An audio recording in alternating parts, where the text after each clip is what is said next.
चलिए बेटा, हम इलस्ट्रेशन नंबर 6 करते हैं। सीए इंटरमीडिएट फाइनेंशियल मैनेजमेंट का investment analysis, that is a capital budgeting. इस क्वेश्चन में एक कंसेप्ट है IRR.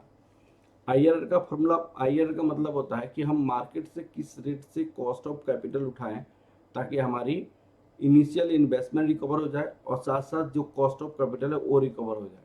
That is the maximum cost of capital. और आईआरआर निकालने के लिए हम क्या करते हैं, दो रेट लेते हैं। आईआरआर निकालने के लिए हम क्या करते हैं, दो रेट लेते हैं। एक क्या होता है, लोअर रेट होता है, और present value of lower rate minus cash inflow. इसका मतलब क्या हुआ, net present value at lower rate, lower rate, और नेट प्रेजेंट वैल्यू एट, यहाँ पे net present value at lower rate minus net present value at higher rate, higher rate, और higher rate minus lower rate करते हैं। यहाँ पे lower rate पे positive net present value होता है, यहाँ पे पॉजिटिव नेट प्रेजेंट वैल्यू होता है, और हायर रेट पे नेगेटिव नेट प्रेजेंट वैल्यू होता है, नेगेटिव नेट प्रेजेंट वैल्यू होता है। एक बात को मैंने कंसेप्ट में ऑलरेडी समझाया हुआ है। ये क्वेश्चन यहाँ पे क्या है कि ए लिमिटेड इज इलस्ट्रेशन नंबर 6 है। ए लिमिटेड इवैल्यूएटिंग का project involving outlay rupees 10 lakh outlay resulting in annual cash inflow rupees 2,50,000 for 6 year.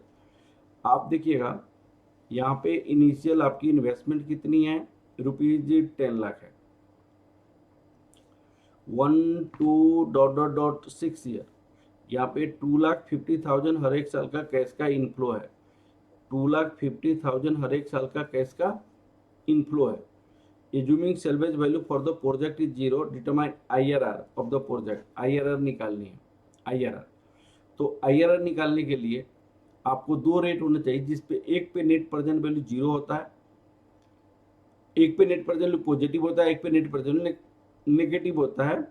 तो इसके लिए सबसे पहले पे बैक पीरियड निकालते हैं। पे बैक पीरियड आपको 10 लाख रुपया हमने इन्वेस्ट किया है, तो divided by 2,50,000 that equal to 4। अब 4 के आसपास कौन सा डिस्काउंटेड होगा 6 साल में, तो प्रेजेंट वैल्यू एन्युटी फैक्टर अगर मान लीजिए 12% लिया जाए और 5 साल की लिया जाए तो 3.605 होता है।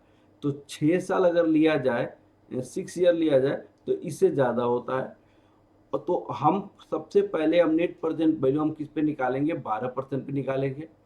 फिर नेगेटिव आया या पॉजिटिव आया उसके बेसिस पे हम इसको डिसाइड कर लेते हैं। तो अगर net present value at the rate of 12%, तो 2,50,000 into present value annuity factor 12% हमारे पास कितना हो जाएगा, 6 ईयर हो जाएगा, माइनस यहाँ पे 10 लाख हो जाएगा। तो 2,50,000 12% पे देखिएगा, 12% पे 1.12 1 2 3 4 5 6 4.111 minus 10 lakh into 50,000 minus 10 lakh, तो ये हो जाएगा 10,27,852 माइनस 10 लाख, तो 27,852 आपका क्या हो जाएगा, ये नेट प्रेजेंट वैल्यू होगा। अब देखिए नेट प्रेजेंट वैल्यू हमारे पास अगर 12% लिया गया तो ये पॉजिटिव आ गया, तो हम इससे ज़्यादा लेंगे, हाई लेंगे नेट प्रेजेंट नेगेटिव लेने के लिए। नेट प्रेजेंट नेगेटिव तो हम 14% लेकर देखते हैं, 14%। तो net present value at the rate of 14%, net present value at the rate of 14%। तो net present value at the rate of 14%, net present value at the rate of 14%। तो आपका 14% का हम क्या देखना पड़ेगा, प्रेजेंट वैल्यू एन्युटी फैक्टर 14% 6 साल का। तो प्रेजेंट वैल्यू एन्युटी फैक्टर 14% 1.14, 1 2 3 4 5 6, ये 6 साल का। तो वैल्यू कितना हो जाएगा, 3.889। 3.889। तो net present value at the rate of 14%, 2,50,000 into 3.889 minus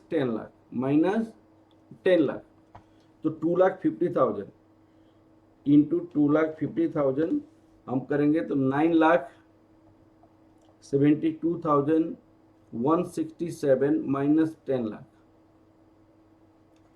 तो माइनस 10 लाख करेंगे तो हमारे पास नेगेटिव नेट प्रेजेंट वैल्यू आ जाएगा 9,72,167 माइनस 10 लाख,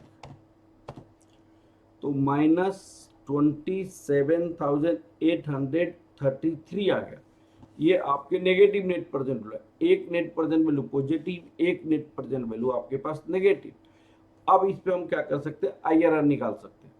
अब क्वेश्चन आता है कि कैसे पता चला हमारे पास कि पहले 12% करेंगे, तो मैंने इसके रीजन बताया।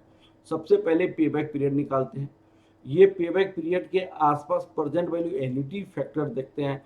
तो मैंने 12% पे 3.605, 5 साल का होता है लेकिन ये 6 साल है, तब 3.605 से ज़्यादा होगा। अब कहेगा 5 साल का ही आपने क्यों याद किया, तो मुझे याद है, कुछ याद रखना पड़ेगा आपको, कुछ याद रखना पड़ेगा। तो वो मुझे याद है 12% पे ये होता है, इसीलिए। अब आपको कैसे याद रखना पड़ेगा, क्या याद रखना पड़ेगा, वो मैं अभी क्लास के बाद बता दूंगा, अभी आपको क्लास में बताऊंगा। तो यहाँ पे इन्होंने 11% पे निकाला है और 12% में निकाला है। IRR का फॉर्मूला क्या होता है, IRR का फॉर्मूला क्या होता है, IRR का फॉर्मूला होता है